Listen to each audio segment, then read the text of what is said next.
সাইয়েদনা জাকারিয়া আলাইহিস সালামের মৃত্যু হয়েছে তার কওমের লোকদের হাতে, তার উম্মতের হাতে, অর্থাৎ বনি ইসরাইলের যারা জালেম, যারা অত্যাচারী তাদের হাতে। আমাদের প্রত্যেকের যে ব্যক্তিগত কলম আছে, আমরা কলমগুলো ছুঁড়ে মারবো একসাথে। তার মধ্য থেকে একটি কলম তোলা হবে, যার কলমটি তোলা হবে সেই মারিয়ামের তত্ত্বাবধানের দায়িত্ব নেবে। সাইয়েদনা জাকারিয়া আলাইহিস সালাম তিনি ছিলেন বনি ইসরাইলের একজন নবী, যিনি ফিলিস্তিনের বাইতুল মাকদাসে বসবাস করতেন। তিনি ইয়াহিয়া আলাইহিস সালামের পিতা ছিলেন এবং মারিয়াম আলাইহিস সালামের খালু ছিলেন, এবং পেশাগত দিক থেকে তিনি ছিলেন কাঠমিস্ত্রি। সাইয়েদনা জাকারিয়া আলাইহিস সালাম তিনি সাইয়্যিদাতুনা মারিয়াম আলাইহিস সালামের তত্ত্বাবধায়ক ছিলেন, অর্থাৎ তাকে তিনি লালন পালন করতেন। এই ঘটনাটা ঘটেছিল এভাবে: মারিয়াম আলাইহিস সালামের পিতার নাম ছিল ইমরান, যিনি বনি ইসরায়েলের অনেক বড় একজন ইমাম ছিলেন বা পাদ্রী ছিলেন। আর তার স্ত্রী এর নাম ছিল হান্না, হান্না বিনতে ফাখুস। আর তাদের পরিবারেই এসেছে মহিয়সী নারী মারিয়াম আলাইহিস সালাম। হান্না বিনতে ফাখুস যখন গর্ভবতী তখন তিনি মানত করেছিলেন যে, হে আল্লাহ, আমার গর্ভে যে সন্তান জন্মাবে আমি তাকে বাইতুল মাকদাসের জন্য ডেডিকেট করব।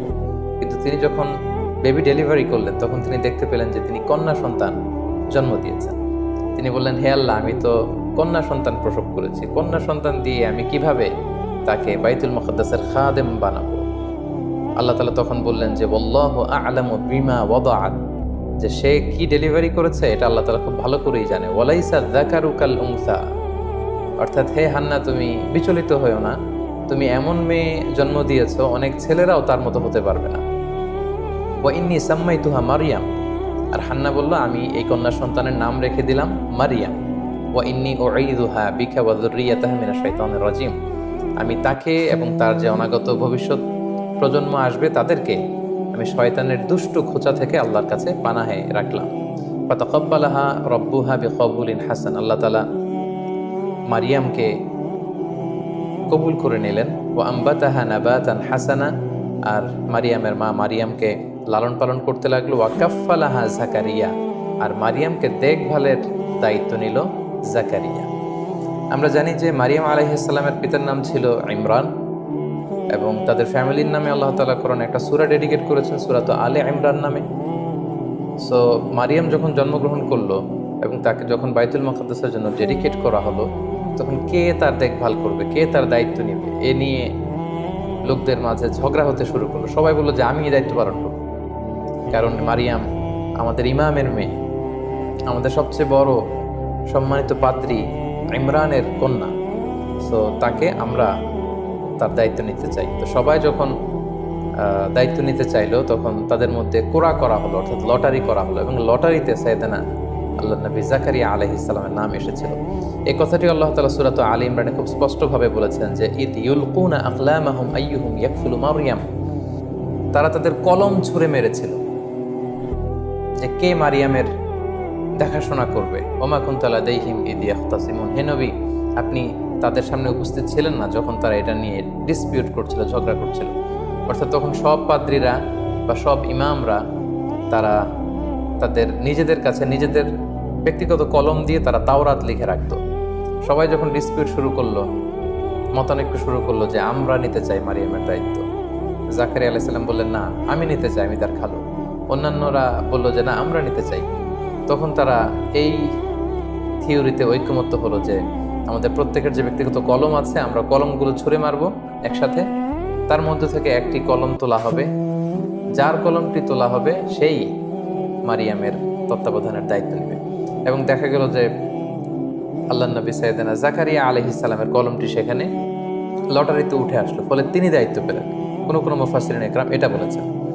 আবার তাফসীরে ইবনে কাসীরে এসেছে যে তারা মনস্থির করলো যে প্রত্যেকের কলম, যে কলম দিয়ে তারা তাওরাত লিখে রাখে, প্রত্যেকের কলমকে জর্ডান নদীতে নিক্ষেপ করা হবে।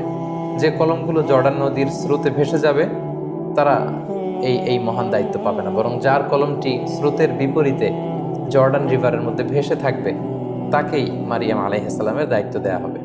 এবং সেক্ষেত্রেও কিন্তু দেখা গেল যে সাইয়েদনা জাকারিয়া আলাইহিস সালামের কলমটি স্রোতের বিপরীতে জর্ডান নদীর উপর ঠায় দাঁড়িয়েছিল, এবং বাকি কলমগুলো কিন্তু স্রোতের পানিতে বা স্রোতের পানে এগুলো ভেসে গিয়েছিল। এবং এর মাধ্যমেও সৈয়দনা জাকারিয়া আলাইহিস সালামের নামটি উঠে এসেছিল।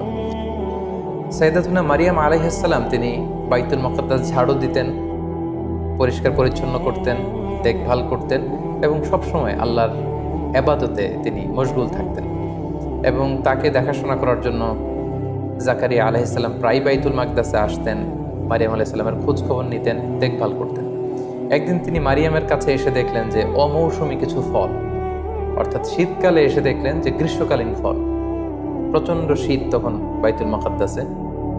তিনি এসে দেখলেন যে গ্রীষ্মকালে যে ফলগুলো প্যালেস্টাইনে পাওয়া যায় এই ফলগুলো মারিয়ামের কাছে। তিনি দেখে তো অবাক হলেন, প্রশ্ন করলেন যে মারিয়াম, এই ফল তুমি কোত্থেকে পেলে? এটা তো সামারের ফল, সামার সিজনের ফল, এই প্রচণ্ড উইন্টার সিজনে এই ফল তোমার এখানে কে দিয়ে গেল? তুমি কোত্থেকে জোগাড় করলে? ক্বালাত হুয়া মিন ইনদিল্লাহ। মারিয়াম আলাইহিস সালাম বললেন যে খালু, এটা আল্লাহর পক্ষ থেকে এসেছে। সুবহানাল্লাহি ওয়া বিহামদিহি। ইন্নাল্লাহা ইয়ারযুকু মান ইয়াশাউ বিগাইরি হিসাব। আর আল্লাহ তাআলা যাকে চান তাকে বিগাইরি হিসাব, কোনো হিসাব ছাড়া তাকে রিজিক দিয়ে থাকেন। তো জাকারিয়া আলাইহিস সালাম এই দৃশ্যটি দেখে তিনি খুব অবাক হয়েছেন। এবং ইন্টারেস্টিংলি জাকারিয়া আলাইহিস সালাম কিন্তু নিঃসন্তান ছিলেন, তিনি বয়োবৃদ্ধ ছিলেন, ওনার ঔরসে কোনো সন্তান আসেনি। তো ওনার যখন কোনো সন্তান নেই, ঠিক ওই মুহূর্তে উনি যখন দেখতে পেতেন যে মারিয়ামের কাছে অমৌসুমী কিছু ফল, এই মৌসুমে তো এই ফল পাওয়ার কথা না, এই দৃশ্য দেখে ওনার ভগ্ন হৃদয়ে আবার আশার সঞ্চার হলো। তিনি ভাবলেন যে আল্লাহ তাআলা মারিয়ামকে শীতকালে গ্রীষ্মকালীন মৌসুমী ফল খাওয়াতে পারে, সে আল্লাহ তাআলা তো চাইলে আমাকেও এই পুরো বয়সে, আমার এই বার্ধক্যের সময় আমাকে তো আল্লাহ তাআলা সন্তান দিতে পারেন। বেসিকলি মারিয়াম আলাইহিস সালামের সেই ফলের ডালি দেখে তিনি তার মনের কোনায় আশার সঞ্চার হলো, তিনি ইন্সপায়ার্ড হলেন, মোটিভেটেড হলেন। তিনি চুপি চুপি আল্লাহর কাছে কেঁদে কেঁদে দোয়া করলেন। সুবহানাল্লাহি বিহামদি। আল্লাহ তাআলা সাইয়েদনা জাকারিয়া আলাইহিস সালামের এই কায়মন বাক্যে করা দোয়াকে তিনি কবুল করে ফেললেন। উনি অত্যন্ত বার্ধক্যের ভারে নুজ্জ ছিলেন, বয়স্ক ছিলেন, ওনার স্ত্রী ছিল বন্ধ্যা, কিন্তু আল্লাহ তাআলা বললেন ফাস্তাজাবনা লাহ, আমি তার দোয়া কবুল করলাম, তার ডাকে সাড়া দিলাম। ওয়া ওয়াহাবনা লাহু ইয়াহইয়া, আর তাকে আমি একটা সন্তান দিলাম যার নাম হচ্ছে ইয়াহইয়া। ওয়া আসলাহনা লাহু যাওজা, আর তার স্ত্রীকে আমি সন্তান দানে সক্ষম বানালাম। সুবহানাল্লাহি ওয়া বিহামদিহি। এবং এই সুসংবাদটা, এই গ্ল্যাড টাইডিংসটা এসেছিল তখন যখন তিনি বাইতুল মাকদাসের মেহরাবে দাঁড়িয়ে সালাত আদায় করছিলেন। আল্লাহ তাআলা বলছেন ফানাদাতুল মালাইকাতু ওয়া হুয়া কাইমুন ইউসাল্লি ফিল মিহরাব। মেহরাবে যখন তিনি নামাজ আদায় করছেন, হঠাৎ ফেরেশতাদের এক দল এসে বলল যে glad tidings for you, Zachariah তোমার জন্য সুসংবাদ। আন্নাল্লাহা ইউবাশশিরুকা বিয়াহইয়া, আল্লাহ তাআলা আপনাকে ইয়াহইয়ার সুসংবাদ দিচ্ছেন, ইয়াহইয়া নামে একজন সন্তান আল্লাহ তাআলা আপনাকে দিবেন। তিনি তো অবাক হয়ে গেলেন। জাকারিয়া আলাইহিস সালাম বলেন, আল্লাহ তাহলে আপনি একটা সাইন দেন আমাদেরকে, নিদর্শন দেন, কিভাবে বুঝবো যে আমাদের সন্তান হবে? লোকেরাও বা কিভাবে বুঝবে? ক্বালা আয়াতুকা আল্লা তুকাল্লিমান নাসা সালাসা লায়ালিন সাবিয়্যা। আল্লাহ বলেন, তোমার নিদর্শন হচ্ছে সামনের 3 দিন তুমি আর কথা বলতে পারবে না, তোমার কথা বলার শক্তি আমি কেড়ে নিলাম, তুমি চুপ থাকবে 3 দিন, ইশারা ইঙ্গিতে কাজ করতে হবে। এবং সেটাই হলো, তিনি তারপরের 3 দিন কথা বললেন না। বনী ইসরাইলের যারাই এসেছে তাদেরকে তিনি আকারে ইঙ্গিতে আল্লাহর তাসবিহ তাহলিল করতে বললেন। সুবহানাল্লাহি ওয়া বিহামদিহি। ঠিক এভাবেই আল্লাহ তাআলা সাইয়েদনা জাকারিয়া আলাইহিস সালামের মনোবাঞ্ছনা তিনি পূরণ করেছেন, তার হৃদয়টাকে আল্লাহ তাআলা সিক্ত করেছেন, তার দোয়াকে আল্লাহ তাআলা কবুল করেছেন। এবং সেটা ঘটেছে কিভাবে? ওই যে মারিয়াম আলাইহিস সালামকে তিনি ফল খেতে দেখেছেন, যে ফল ওই টাইমে পাওয়া যায় না, তিনি মোটিভেটেড হলেন যে মারিয়ামকে আল্লাহ যদি এটা করতে পারে, আমি আল্লাহর কাছে চাইলে আল্লাহ আমাকে কেন দিবে না? সুবহানাল্লাহি ওয়া বিহামদিহি। আল্লাহ তাআলা তাকে সন্তান দান করলেন, তার নাম হচ্ছে ইয়াহইয়া। এবং আমরা জানি যে বনী ইসরাইলের লোকদের যে স্বভাব ছিল, তারা নবীদের বিরোধিতা করত এবং তাদের অনেকে তাদের নবীদেরকে হত্যা করেছিল।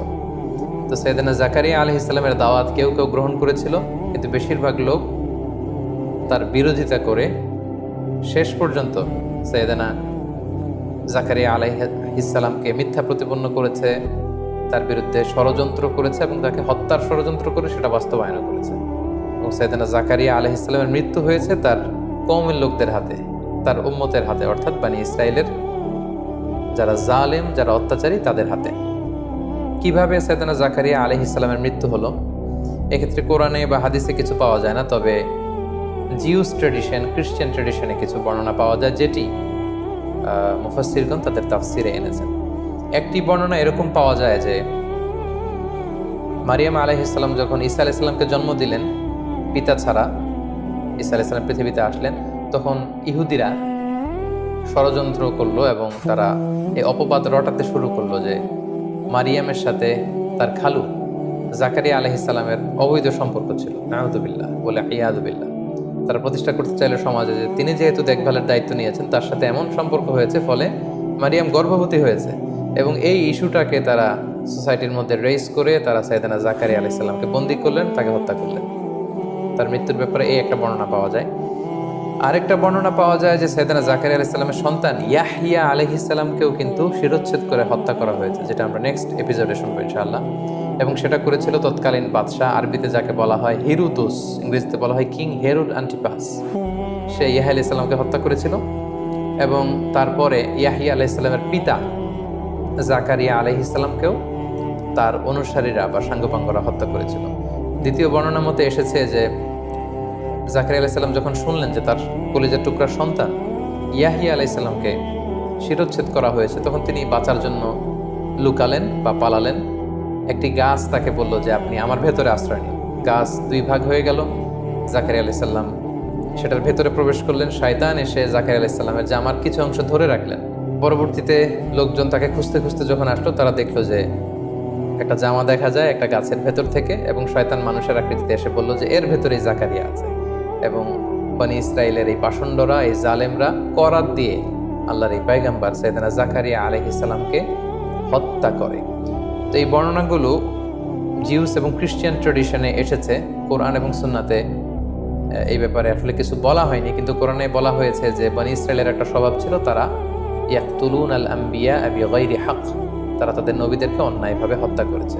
সো আমরা এই ঐতিহাসিক বর্ণনা থেকে এই ঘটনাটাকে সত্যি হিসেবে ধরেই নিতে পারি যে হয়তো সাইয়েদনা জাকারিয়া আলাইহিসসালামের দুটি পদ্ধতির কোনো একটি পদ্ধতিতে তাকে নিহত করা হয়েছে বা হত্যা করা হয়েছে।